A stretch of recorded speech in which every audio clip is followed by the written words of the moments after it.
Bismillahirrahmanirrahim. Assalamualaikum warahmatullahi wabarakatuh. Alhamdulillahi rabbil alamin alladzi ja'alal jannata hiyal ma'wa li ibadihil mukhlasin wa ja'alan nara ma'aba li ibadihil kafirin. Asyhadu an la ilaha illallah wahdahu la syarikalah wa asyhadu anna Muhammadan abduhu wa rasuluh alladzi la nabiyya wa la rasula ba'da. Hadirin ikhwatu iman, jemaah Majelis Ta'lim Iliyin yang mudah-mudahan senantiasa diberkahi dan dirahmati Allah Subhanahu wa taala. Kajian hadis qudsi pada kesempatan ini membahas hadis qudsi nomor 86 halaman 103. Halaman 103 nomor 86. Beberapa hadis ke depan itu akan berbicara seputar keutamaan ya, keistimewaan Nabi Muhammad dan juga kita umatnya. Nah, ini merupakan salah satu nikmat ya, karunia dari Allah, berkah dari keistimewaan Nabi kita Muhammad sallallahu alaihi wasallam, sehingga dengan keistimewaannya kita pun alhamdulillah mendapatkan keistimewaan dari Allah. Dengan keutamaan beliau kita pun alhamdulillah mendapatkan keutamaan dari Allah Subhanahu wa taala. Ini yang disebut dengan berkah itu begitu Pak. Jadi semula yang istimewa itu adalah Rasulullah Muhammad SAW. Lalu kita pun dalam bahasa kita mah kecipratan apa? Kecipratan menjadi umat yang istimewa. Nah, di hadis nomor 86 ini Abu Sa'id Al-Khudri ya, beliau menuturkan bahwa suatu ketika Rasulullah sallallahu alaihi wasallam bersabda, yud'a, nah da'a itu doa ya, akan dipanggil ya, akan diseru gitu. Disebut akan karena memang belum terjadi gitu. Nuhun ya, yaitu Nabi Nuh alaihi salam. Kita tahu bahwa Nabi Nuh ini adalah seorang rasul pertama gitu ya. Seorang nabi yang pertama kali Allah berikan julukan rasul. Dan beliau seorang rasul yang dakwahnya itu sangat lama, sangat panjang gitu. Dikatakan dalam Al-Qur'an bahwa Nabi Nuh itu kan usianya itu 1000 tahun kurang 50 hari gitu ya. Dan sepanjang hidupnya beliau berdakwah menyeru umat manusia untuk kembali ke jalan yang benar, khususnya mengesahkan Allah. Nah, nanti di yaumul akhir itu, yaumal kiamati, pada hari kiamat itu, Nabi Nuh itu akan diseru, dipanggil oleh Allah. Dipanggil untuk menghadap Allah Subhanahu wa taala. Fayaqulu, kemudian Nabi Nuh menjawab, labbaika wa sa'daika ya rabbi. Labbaika, nah, aku menyambut panggilanmu. Ini lafaz talbiyah biasanya diucapkan oleh orang yang sedang ibadah haji atau umrah ya. Labbaika, aku menyambut panggilanmu ya Allah. Wa sa'daika, dan aku senantiasa membantu ketaatanmu ya Rabbi, wahai Rabbku. Fayaqulu, kemudian Allah berfirman atau bertanya kepada Nabi Nuh itu, hal ballagta, hal, apakah ballagta. Balago itu tabligh. Tabligh itu kan menyampaikan. Jadi apakah engkau telah menyampaikan. Nah, di sini nggak disebutkan objeknya apa yang disampaikan itu, tapi tentu kita sudah mafhum karena Nuh itu seorang rasul gitu ya, seorang rasul, beliau diutus ya, dikirim oleh Allah, dan kerasulannya tentu kan di SK kan langsung oleh Allah, dan fungsinya tugasnya beliau adalah an-nabi itu, menyampaikan berita, menyampaikan informasi, penyambung lidah Allah lah itu, Pak. Maka tentu objeknya itu kita sudah mafhum bahwa ketika Allah bertanya hal balagta, apakah engkau telah menyampaikan, yang disampaikannya itu tentu adalah risalah Allah atau dinullah. Apakah engkau telah mendakwahkan risalahku gitu? Apakah engkau telah menyampaikan informasi-informasi dariku? Apakah engkau telah mengajak manusia ke jalan yang benar dan mencegah mereka dari jalan yang salah? Karena secara garis besar risalah Allah itu isinya dua itu, Pak. Fayaqulu, kemudian Nabi Nuh menjawab, Naam, ya, saya sudah menyampaikan tugasku ya Allah. Saya telah menyampaikan dakwah. Dan kita sering baca dalam sirah itu betapa beratnya tantangan bahkan hambatan yang dihadapi oleh Nabi Nuh ketika beliau menyampaikan dakwah itu. Berbagai macam cara, berbagai macam metode beliau tempuh siang malam itu, Pak. Tapi ujung-ujungnya kan yang mengikuti seruan Nabi Nuh itu kan kisaran belasan orang itu, Pak. Wah, mungkin kalau kita sudah kabur dari dulu atau Pak itu. Taruhlah kalau beliau itu dikatakan umurnya 950 tahun. Taruhlah mulai dakwahnya itu usia umpamanya 30 tahun, berarti 920 tahun itu hanya mendapatkan pengikut, sebagian riwayat mengatakan 13 orang itu. Berarti kan niti hampir 80 tahun hiji menang umat nanti itu, 80 tahun satu orang itu. Mungkin kita sudah putus asa kalau kita itu. Fayaqulu na'am, ya Allah, saya telah menyampaikan tugas saya. Fayaqulu, nah, kemudian ditanya oleh Allah gitu. Dibuktikan oleh Allah, dicek oleh Allah li ummatihi, kepada umatnya Nabi Nuh alaihi salam. Wahai umat Nabi Nuh, kaum Nabi Nuh, hal apakah balagokum, apakah dia Nuh itu telah menyampaikan tugasnya kepada kalian gitu. Apakah Nuh itu telah berdakwah kepada kalian? Apakah Nuh itu telah mengajak yang ma'ruf, mencegah dari yang mungkar kepada kalian? Fayaquluna, kemudian mereka kaumnya Nabi Nuh itu menjawab, ma atana min nadhir, tidak ada yang pernah datang kepada kami min nadhirin, seorang pemberi peringatan. Tidak pernah ada satu orang pun ya Allah gitu, yang datang kepada kami yang memberikan peringatan itu. Nah, ya benar-benar ini 900 sekian tahun berdakwah gitu.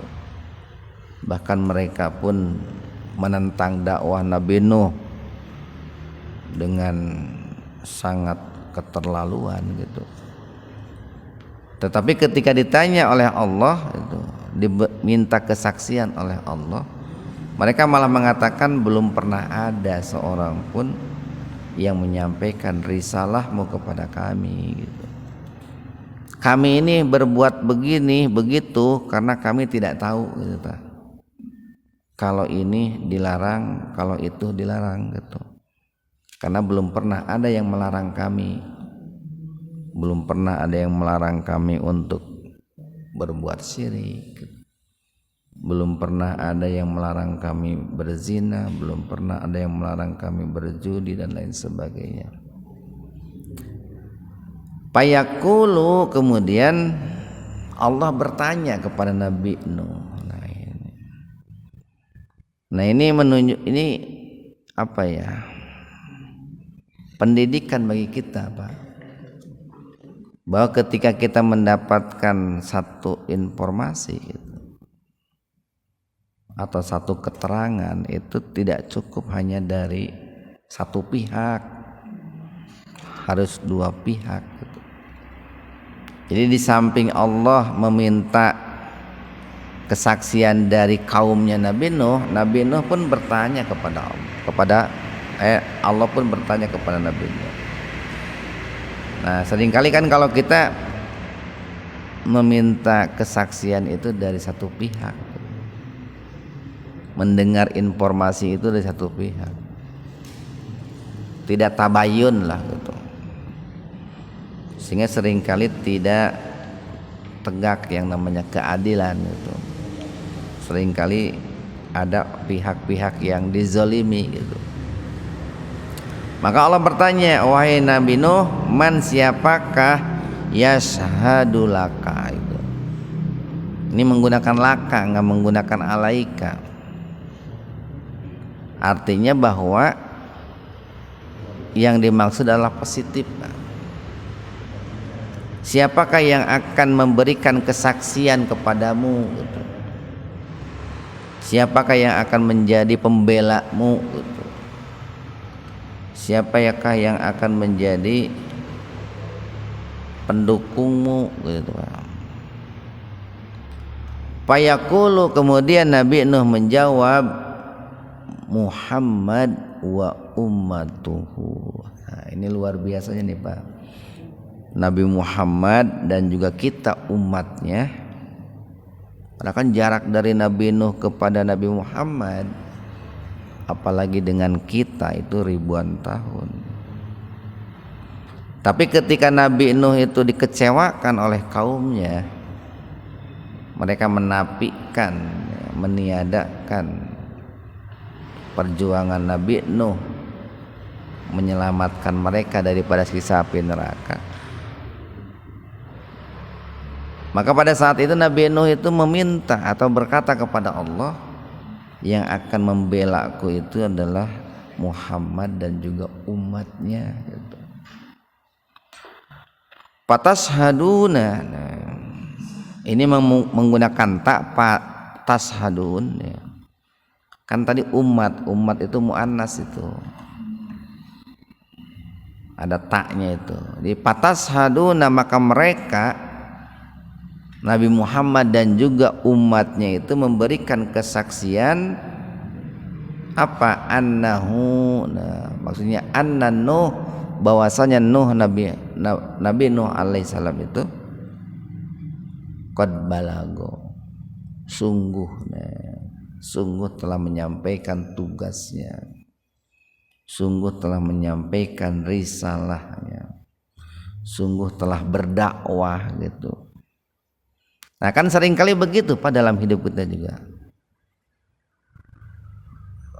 Sering kita mungkin mendengar gitu ya, ada seorang anak, ada adik gitu, ada keluarga yang oleh kita diberikan makan, diberikan minum, dicintai, disayangi, diperhatikan gitu.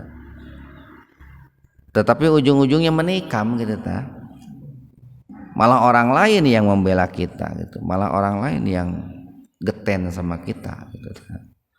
Nah ini pun sarua ta, kaumnya Nabi Nuh yang begitu diperhatikan oleh Nabi Nuh, Mereka menafikan jasa-jasa Nabi Nuh gitu. Malah yang membela Nabi Nuh di hadapan Allah, ini kan diminta pertanggungjawaban Pak Nabi Nuh itu. Yang membela Nabi Nuh di hadapan Allah itu adalah Nabi Muhammad dan juga kita umat Islam. Wa yakuna rasulu dan Rasulullah sallallahu alaihi wasallam akan menjadi alaikum atas kalian syahida sebagai saksi.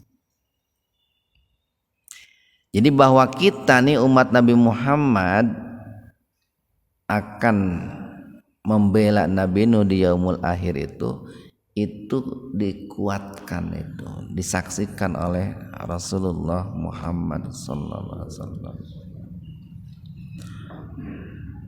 Padzalika qauluhu, nah, dan itulah yang menjadikan firman Allah, asbabun nuzul firman Allah nih Pak.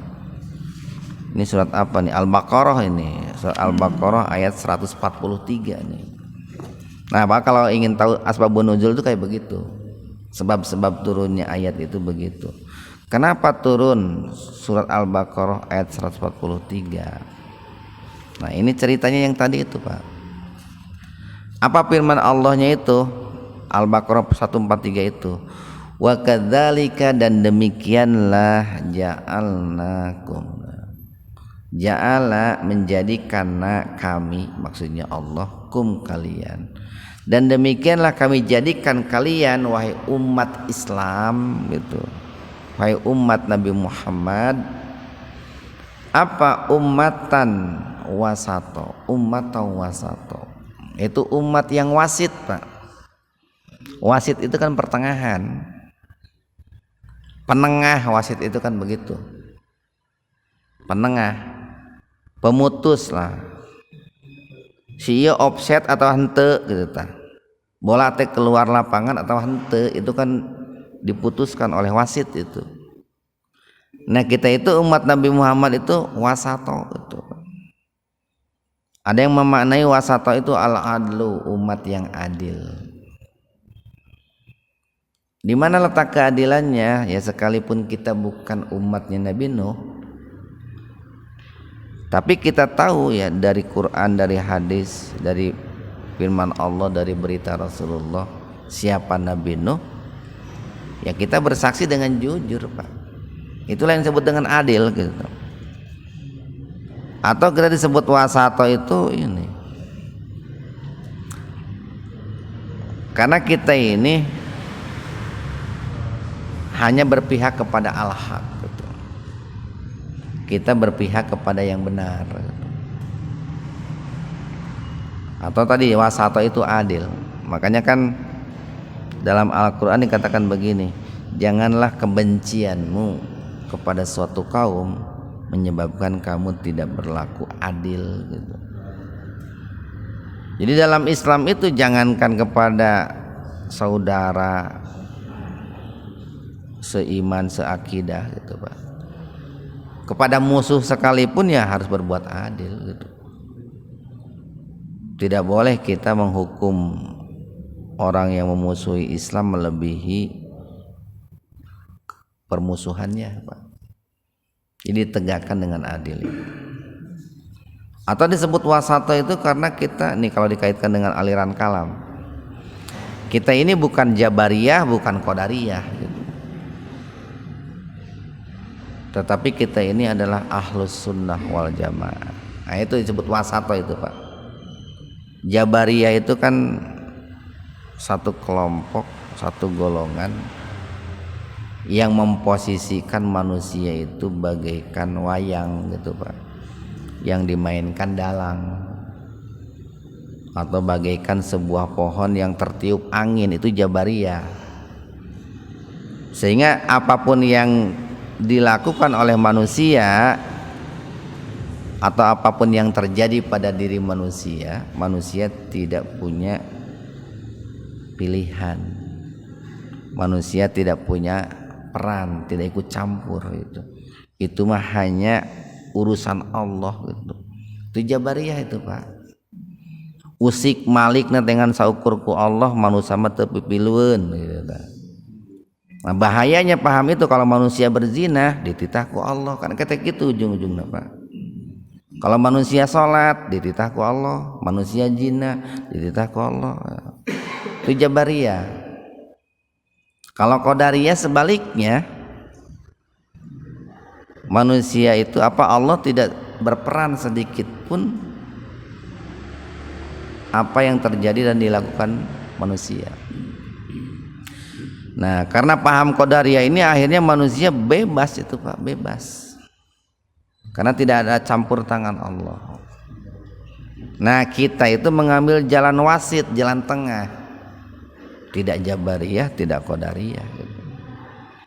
Kita memposisikan bahwa semua apa yang terjadi pada diri kita itu tidak lepas dari kehendak Allah, tapi Allah pun memberikan satu keinginan, dua kekuatan kepada kita untuk memilih, karena Allah berikan kita bekal berupa akal. Maka ketika manusia itu taat, keinginan dan kekuatannya dibawa untuk taat, diberilah pahala, ujungnya surga. Tapi kalau manusia itu bermaksiat, dibawa keinginan dan kekuatannya untuk bermaksiat, dipertanggungjawabkan di akhirat, ujungnya neraka, kan begitu. Jadi perpaduan itu, kalau Ahlus Sunnah wal Jamaah itu perpaduan antara kehendak Allah dengan ikhtiar manusia, Pak. Nah, itu Ahlus Sunnah wal Jamaah. Makanya disebut umat wasata. Jadi demikianlah kami jadikan kalian sebagai umat yang wasato, litakunu supaya takunu kalian menjadi syuhada, menjadi saksi alan nasi, terhadap manusia, terhadap ucapan yang diucapkan dan perbuatan yang dilakukan oleh manusia. Wa yakuna rasulu, dan Rasulullah sallallahu alaihi wasallam menjadi saksi.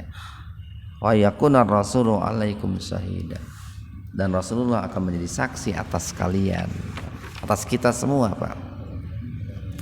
87. Idza apabila kana terjadi yaumul qiyamah, hari kiamat. Ini keutamaan kita nih Pak, umat Nabi Muhammad nih. Apabila terjadi hari kiamat, dafa'a akan menyerahkan siapa? Allahu Azza wa Jalla. Allah akan menyerahkan ila kepada kulli muslim, setiap orang muslim.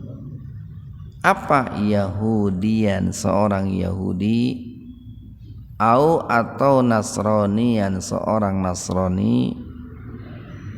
Fayaqulu, kemudian Allah berfirman, hadza, inilah pikaku. Nah, pikaku, pikak ini tebusan, Pak, penebus.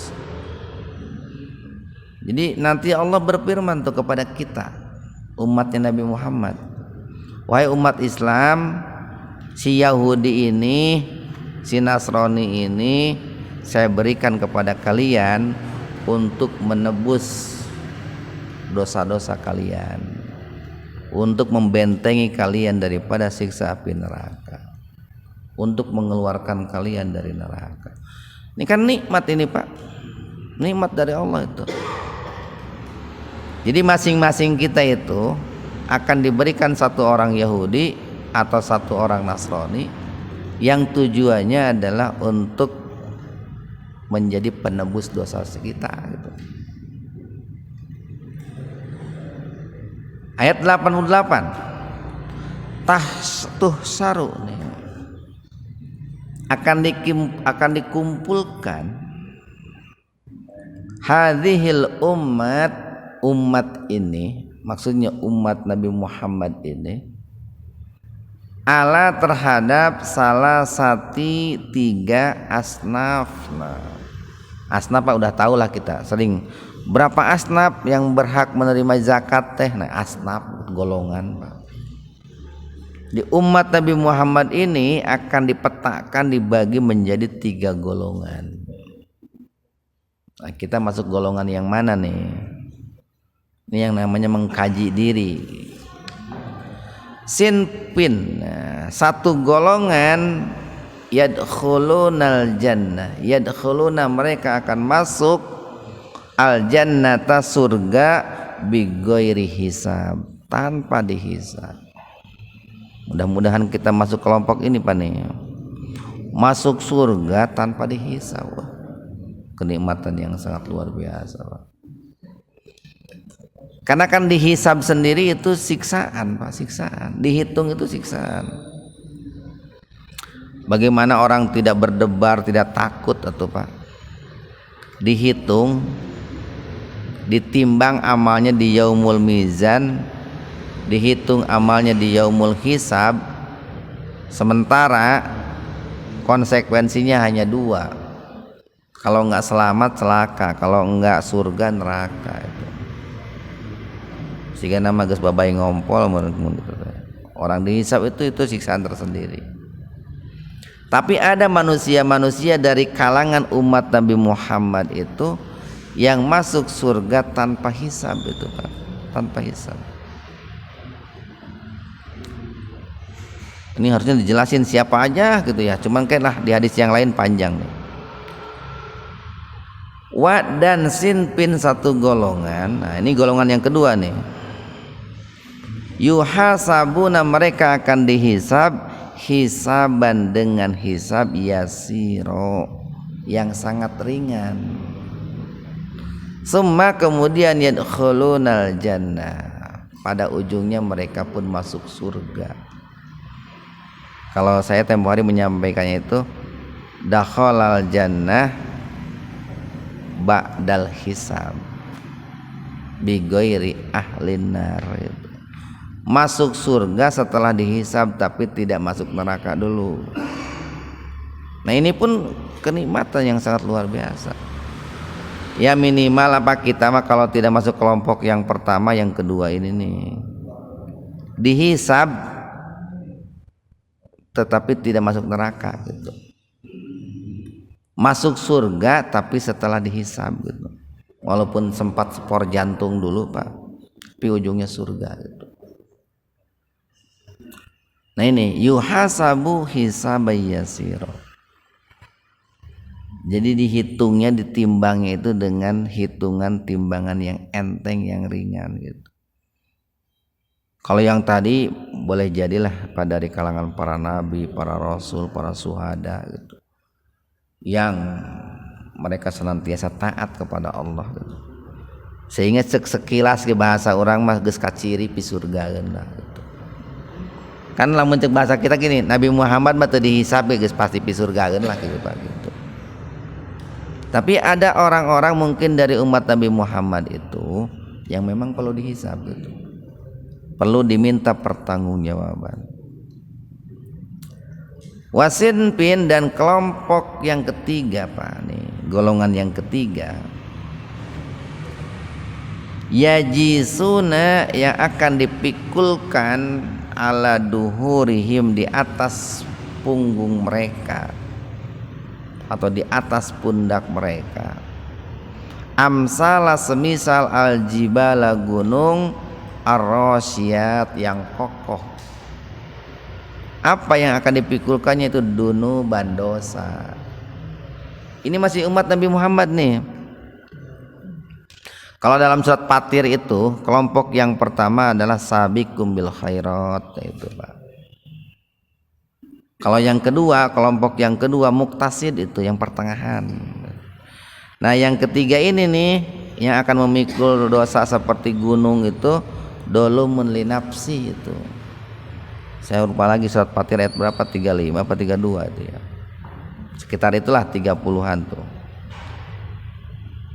Jadi ada umat Nabi Muhammad itu yang akan menghadap Allah, yang mana di punggungnya itu memikul beban yang sangat berat.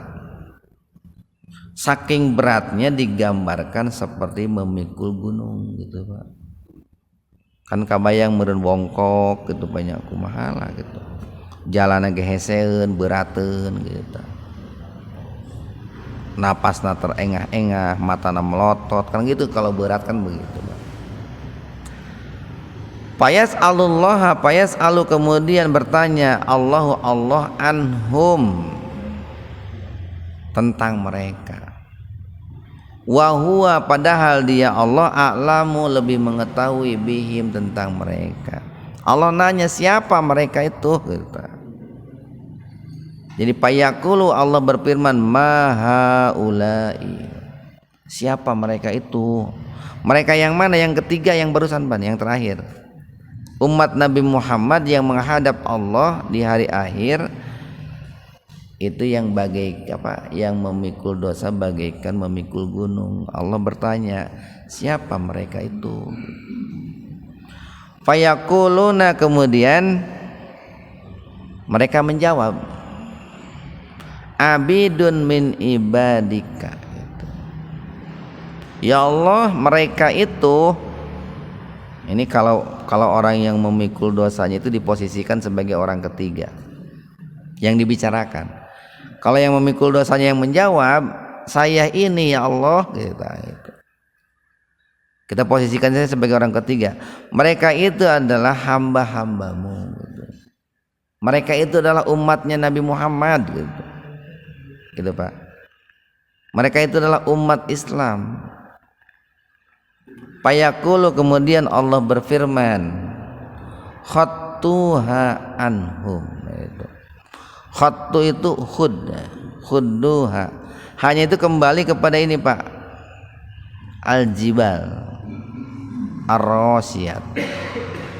Ambillah itu beban berat yang seperti gunung itu, anhum dari orang itu, dari mereka itu.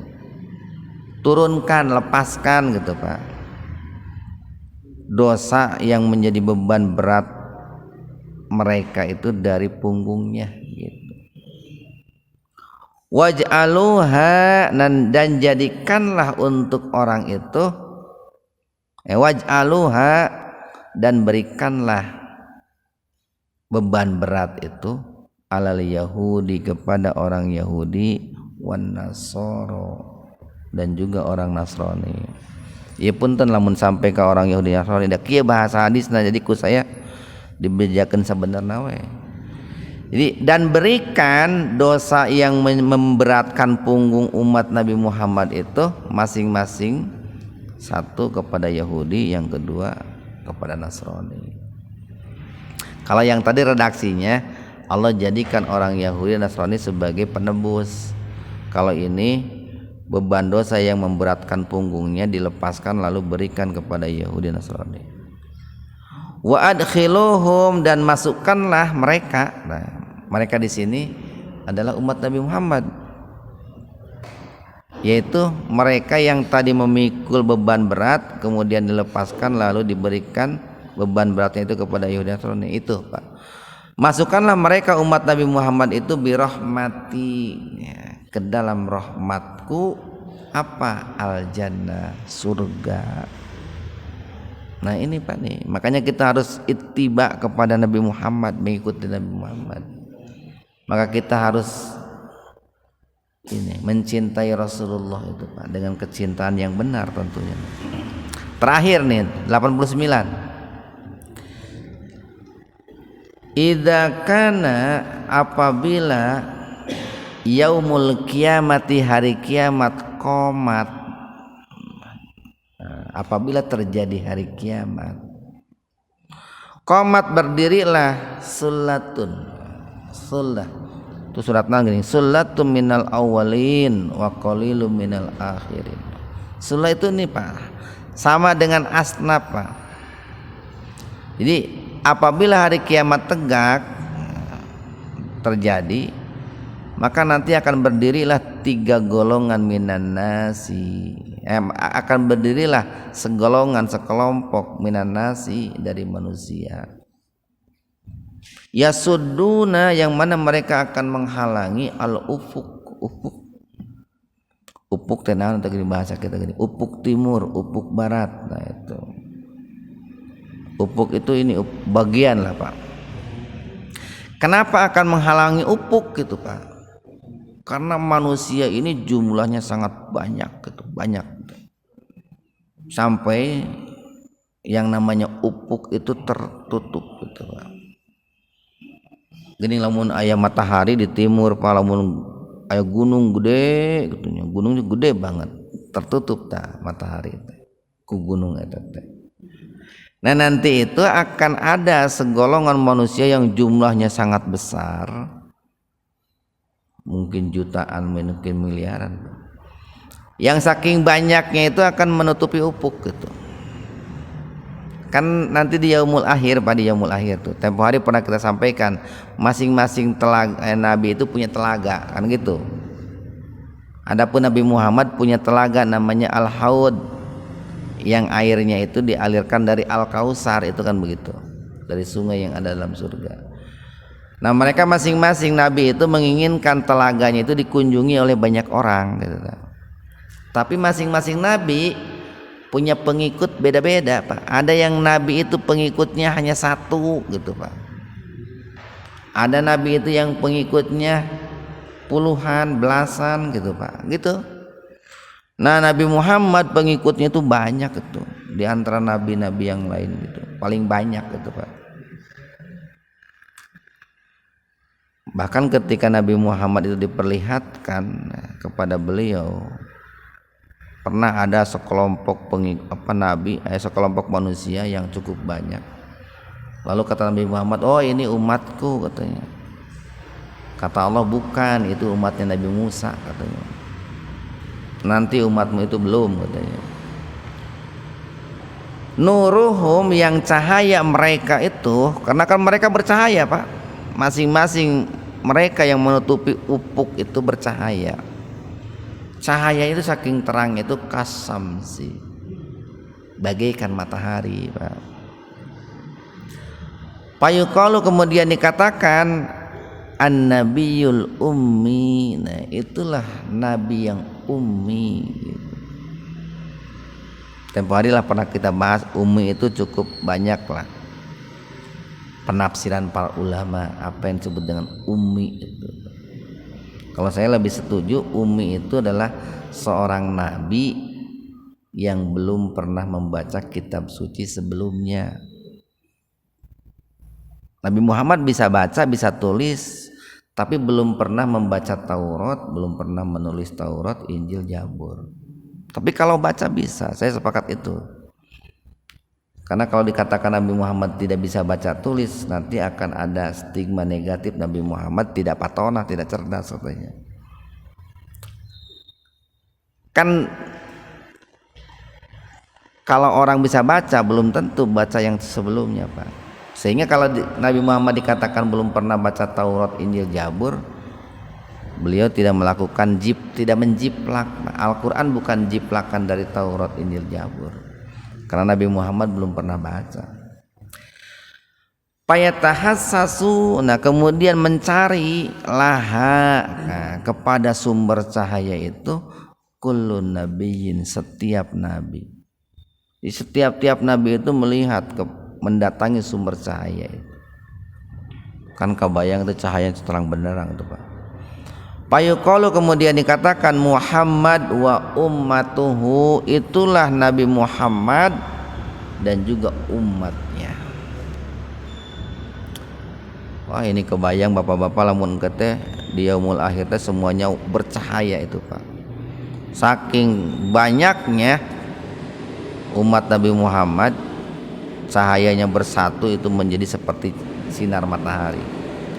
Summa, kemudian yakumu, berdirilah sulatun ukhra, kelompok golongan yang kedua. Yasuddu, mereka menutupi ma bainal ufuk, di antara ufuk gitu. Nah ada juga nih, tidak seperti yang tadi, ini agak sedikit, yang tertutupinya itu di antara ufuk. Nuruhum, nah cahaya mereka itu kal qamari, bagaikan bulan Lailatul Badri, pada malam bulan purnama. Bulan purnama kan terang benderang itu Pak. Payuqalu, kemudian dikatakan an-nabiyul ummi, yaitu nabi yang ummi. Fayatahassasulaha, kemudian akan mencari kepada cahaya itu, pada sumber cahaya itu, kullu syai'in, segala sesuatu. Kata gini sok aya peribahasa begini Pak, kita ini mestinya jadi cika-cika ya, jadi kunang-kunang di kegelapan gitu Pak. Lamun berkumpul cika-cika dalam jumlah yang besar, walaupun cahayanya seetik, itu akan menjadi terang juga. Ayeuna mah geus tara ningali cika-cika teh di alam dunia kamarananya tanya. Dulu mah geuning kunang-kunang teh banyak teh nya, ayeuna mah jarang kelihatan teh. Cika-cika atau sabta cika.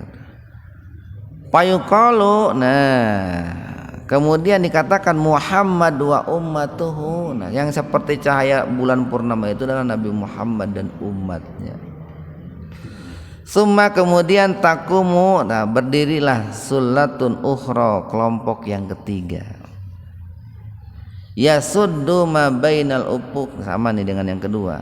Yang mana mereka itu akan menutupi di antara ufuk. Nuruhum, cahaya mereka itu mislu kaukab, bagaikan bintang-bintang fis samai, di langit. Payuqalu, kemudian dikatakan an-nabiyul ummi, itulah nabi yang ummi. Payatahassasu, maka akan mencari laha, kepada sumber cahaya seperti bintang tadi, kullu syai'in, segala sesuatu. Payuqalu, kemudian dikatakan Muhammad wa ummatuhu, itulah Muhammad dan umatnya. Jadi ada serombongan umat Nabi Muhammad yang nanti mereka akan memancarkan sinar yang saking terangnya bagaikan matahari. Ada segolongan umat Nabi Muhammad yang nanti akan memancarkan sinar bagaikan bulan purnama. Ada segolongan umat Nabi Muhammad yang akan memancarkan sinar bagaikan bintang gitu Pak. Nah tinggal pilih Bapak mau mana, mau bagaikan matahari, bulan, bintang.